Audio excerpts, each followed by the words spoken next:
दोघांच्या डोळ्यात सुस्ती दिसते मला. आई बाबा बडीशेप घ्या म्हणजे जरा पचनाला त्रास होणार नाही. आणखी जरा जास्त.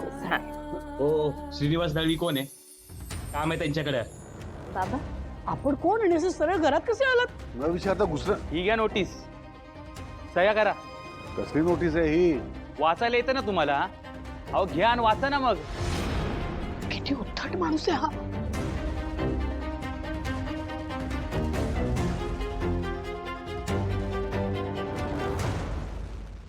हा घ्या पेन, सही करा. कसली नोटीस आहे? कोणी पाठवली? काय लिहिलंय? लक्ष्मी,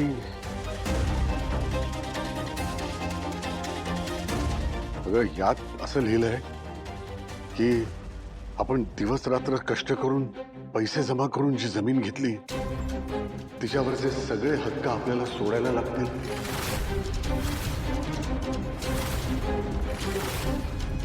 आणि हे जी किंमत सांगतील त्या किमतीत ती जमीन आपल्याला विकावी लागेल. मग आपली जमीन आपण यांना का द्यायची? अरे मलाही काहीच कळत नाहीये. म्हणजे इतकी वर्ष आपण स्वतःच्या घराचं जे स्वप्न पाहिलं ते असं विसरायचं, सोडून द्यायचं, आणि ते सुद्धा यांच्या सांगण्यावरून.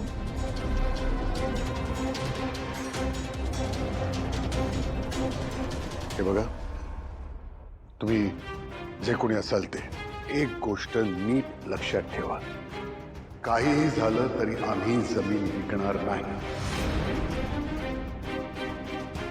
त्या जमिनीवर आम्ही आमच्या हक्काचं घर बांधणार आहोत. जमीन तर तुम्हाला विकायलाच लागेल हो. अरे लई बघितले तुमच्यासारखे लोक. कशाला तमाशा लावल्या? कशाला? गप मुकाटाने सह्या करा ना, म्हणजे तुम्ही बी मोकळे आणि मी बी मोकळा. मी आता तुम्हाला जे सांगितलं ते तुम्हाला नीट कळलेलं दिसत नाही.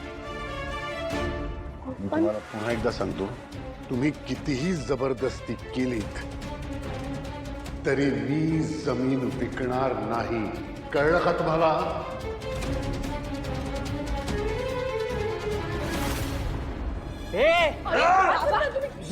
मी काय करायचं आणि काय नाही करायचं ना हे तू मला शिकवू नकोस. काय करताय तुम्ही? सोडा. ही कसली गुंडागर्दी? सोडा म्हटलं ना.